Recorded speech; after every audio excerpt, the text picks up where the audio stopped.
Hi, Mr. Special Edition, Mr. Joseph Connors. Joseph, are you there, sir? I am there, but how are you doing? I'm very well, thank you. Thank you for joining us. Not a problem, thank you for having me. Not a problem at all. Right, Joe, so the first thing to do, for any of our listeners who are new to the world of British wrestling or maybe don't know who you are, give us a brief overview of the Special Edition Joseph Connors and your career in British wrestling.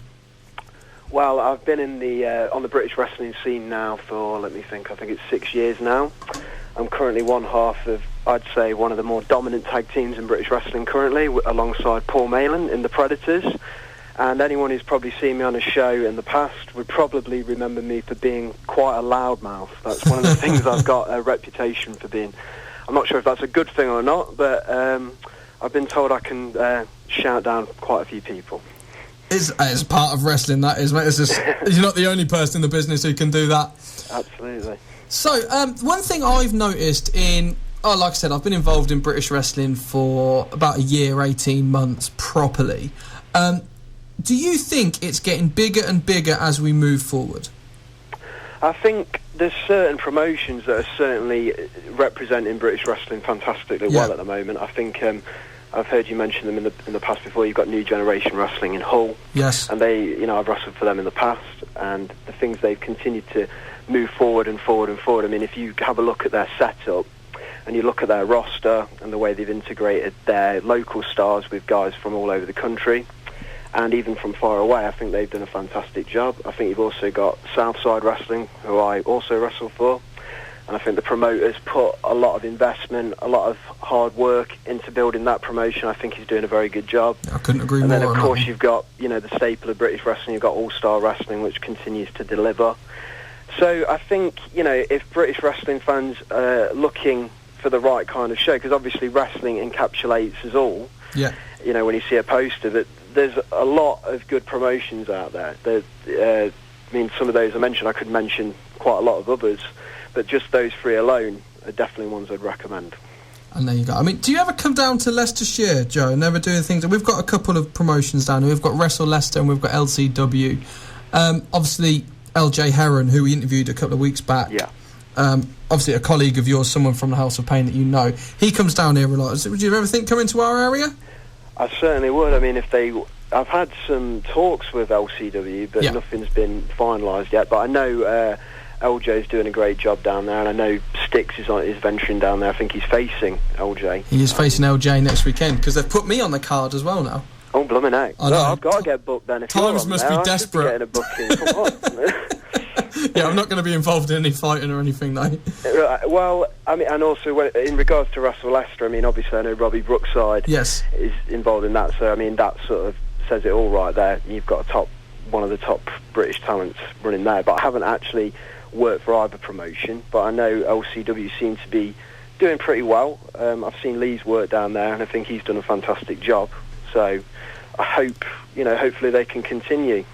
I would hope so. So we've been talking also on the show about the British Bulldog. Tomorrow is the 10th anniversary of his death, and I'm doing a bit of a thing on British Wrestling Radio tomorrow night. So, any thoughts on British Bulldog? Well, absolutely. I mean, shocking that it's actually already been 10 years since he passed away. I mean, like you mentioned earlier on the show, he's one of the guys, when you say British wrestling, he's one of the first pictures that comes to mind. Obviously, you've got the British Bulldog, William Regal, people like that.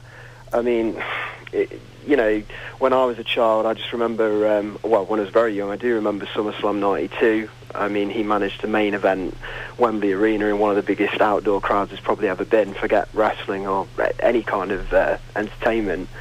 But, I mean, I think a lot of, British wrestlers would look up to someone like Davey Boy, and, it's just a shame that he's gone, way too early, really. Yeah, I mean, testament to the man that even 10 years later, and like I said, 20 years later from the peak of his career, no one's reached the heights that he reached. Well, I mean, that's a good point, but also, I mean, you look at WWE and TNA, which you'd call the biggest leagues there are at the moment. It's good to see that you are seeing a lot of British talent or United Kingdom talent, and they're starting to spread across. Of course, you've got guys like Sheamus who've held the WWE Championship, and you've got Wade Barrett who's done who's had some pretty major storylines and major angles. So it looks like, in terms of British wrestling getting bigger, it certainly looks like British wrestling's even starting to scope into the American market even more so than ever, perhaps. That's the one thing I would say. I mean, a guy like Doug Williams, I'm still very impressed that this man hasn't forgotten his British roots, and he's always over here doing seminars and shows, and I think he's doing Southside with you guys, isn't he? Yes, that's right, on May the 27th, and he's going to be tagging with Madman Manson against myself and Paul Mail and the Predators, and yeah, I mean, he is the ambassador of British wrestling at the moment. I mean, he, like you say, I mean, he's been everywhere. He's been all over this country. He's done a fantastic job in TNA. He's been to Japan, won numerous championships. So, I mean, you just look at that guy's career, and it's going to be a privilege to get in the ring with him at the end of this month. I'm not quite sure where he's tagging with Madman Manson, but I'm sure that's going to be quite interesting. That leads me very nicely into a question that Ben Auld sent me. Ben Auld, is, for any of our listeners that don't know, is the promoter of Southside Wrestling. He's texted me just before we came on air, and he said, is Joseph Connors prepared to lose again to Madman Manson next week, especially now he has drafted in TNA star Doug Williams? Well, I think Madman Manson must have some pretty heavy information on Doug Williams if Doug's teaming with him. Because, for a man who's been associated with Hulk Hogan, Ric Flair, and all these guys, to be teaming with Madman Manson, it's certainly an interesting one. Am I prepared to lose? Not when I'm tagging with Paul Malin. I don't. Losing isn't an option for us. And come May the 27th, I think we're going to add another trophy kill to our list. And this time, I'm very much hoping it's going to be Madman Manson. Very, very good. And it kind of leads me into what we were saying. We've had Chris Travis email me in as well. Oh, no. Yes. And he's got two things. He goes, does Joseph find it difficult that he only seems to win tag matches in Southside Wrestling and not singles matches? Well, I'd have to ask Chris Travis if he found it difficult that Martin Kirby seems to win a lot more singles matches than him, personally. I know Trav's just upset because I don't agree to drive with him anymore. But, hopefully he's okay. I hear he's got a tag match with us soon. So we'll see if he can win a tag match. Maybe he'll even win a singles match soon as well, bless him. Maybe you could go against him. Love you, Trav. He's got another one as well. Oh, no. Yeah, it's like, can you please ask Joseph Connors whether he thinks the Predators can become the second best tag team in the country after Project Ego? After Project Ego? Yeah. Well, we'll certainly do the best we can. I think when it comes to the next show, when we face them, I think when we win that match, I think that'll answer that question for him. I have to admit, something I was going to say. I was talking to Ben Auld the other week about the interview with you tonight and chatting away to him. And he did genuinely say to me that he is your biggest fan. Like, legitimately, you've done wonders for him at Southside, and you're on his show, you're one of the more consistent guys on his card. Like, every time. You wrestled twice at the last show in Huntingdon. That's right. Which I was at. I don't know if you saw me in the crowd. I wasn't looking out for you there, Rob. I didn't know you were there, mate. But that's all right. I'm glad you came along. Yeah, man, getting myself back involved. But you wrestled twice on the card, which is something that you don't see very often. Certainly not with a promotion like Southside. No, I mean, I know that he enjoyed the match with Madman Manson. Yeah. Obviously enjoys our work together because he keeps booking us against each other. In all fairness to Madman Manson, I've got to say he is one of the best acts on the independent circuit, and I'll say that across any country. I won't bury him anymore. I'll put him over. And I mean, working for Ben's been really good. He's been honest, and he's really backed the team and myself. Luckily, I don't think he knew a lot about me before I started working for him, but he's let us go out there. He's given us some input, and he's obviously enjoying what we're doing, and it's been a good working relationship, which I hope continues with Southside. And I genuinely do hope the promotion goes from strength to strength, not just from the wrestler's perspective, but I do know how much effort and how much work he's put into the promotion.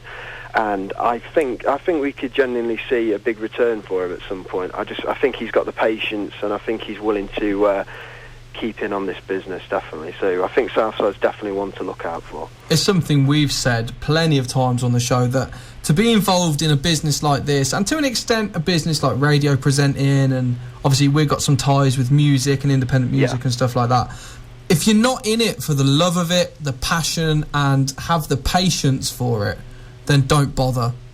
Well, that's definitely right. I mean, I think the thing is, maybe there's a few guys who are scouted because maybe cosmetically or whatever they look, maybe that they could be great in this business. But I think if you're in this and some of the things you have to do, I'm not complaining, I wouldn't really trade it for anything. But I think a lot of people do it for the passion they have and for the love they have. Because, when you first get into professional wrestling, no one can be saying that they're doing it for the money. I was going to bring that up, yeah. And no one can be saying they're doing it for the love of seeing, England through a car, travelling to all these random different places that you see a random building of.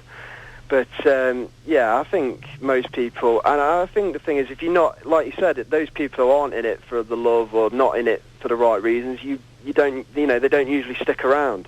No, they don't last because you see a lot of people come and go. Because it's, maybe it's a lot easier to get into professional wrestling, but a lot of these days than it was, 20 years ago. But you find that people just don't have the dedication or have the passion for it, and you don't see them come back, So, you see a lot of the mainstays in British wrestling. They love it and they continue to love it and they continue to work hard, and I'm sure they'll stick around. I would, and like you say, All Star being a prime example of that. Brian Dixon's been doing it now for, forever, really, and he's still one of the, if not the top promoter in the country. It's people like that. Sorry, what were you saying, Joe? No, I was saying absolutely, I agree. Yeah, and it's people like that set the benchmark and keep British wrestling where it is. Do you think we can get past that, though? Do you think a British wrestling, or Britain as a whole, could compete with the American, the Japanese, the big promotions? Do you think that's ever going to happen?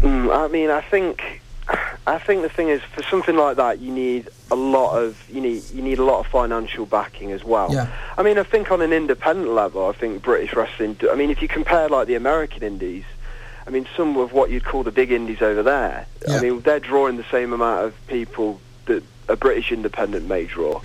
It's hard to. WWE didn't just become WWE overnight. It's got a huge financial backer, a board of directors, a long lifespan behind it. And I think, who knows what could happen in English wrestling. But I think the key is, especially in wrestling, there's too many people who want to go gung-ho, throw everything in straight away. I think the best thing you have to do is take little steps, build it up. I think that's the thing. I think, there's definitely a big list of talent out there. And I think that if we can just get British wrestling, I don't know if respect is the right word, but I think, if you look back to the World of Sport era, everyone was a wrestling fan. Everyone loved wrestling. Now you have a lot of closet wrestling fans, and people maybe aren't as common to talk about it in the pubs and, in the cafes and all that kind of thing. I think if you can get wrestling back onto more of a mainstream level in this country. Yeah. I get it all the time doing this radio show. A lot of people come up to me, or I hear through people, they're like, I love listening to your show. I was like, well, you never ring in. Why didn't you find me on Facebook? She goes, I can't, my friends would kill me. I can't let people know that I like wrestling, but I will listen to you religiously week in, week out. I think one of the things you'll find with wrestling as well, though, once that someone admits that they are into the business, then suddenly their friend will seem to know a little bit more than they were saying a few minutes before. I think there's a lot of people who have at least watched it or have been a fan at some point. I think wrestling encapsulates a lot of things, and there's something to draw anybody of any age, or any background into it. I couldn't agree more. It's such a cliche of like the old ladies at British wrestling where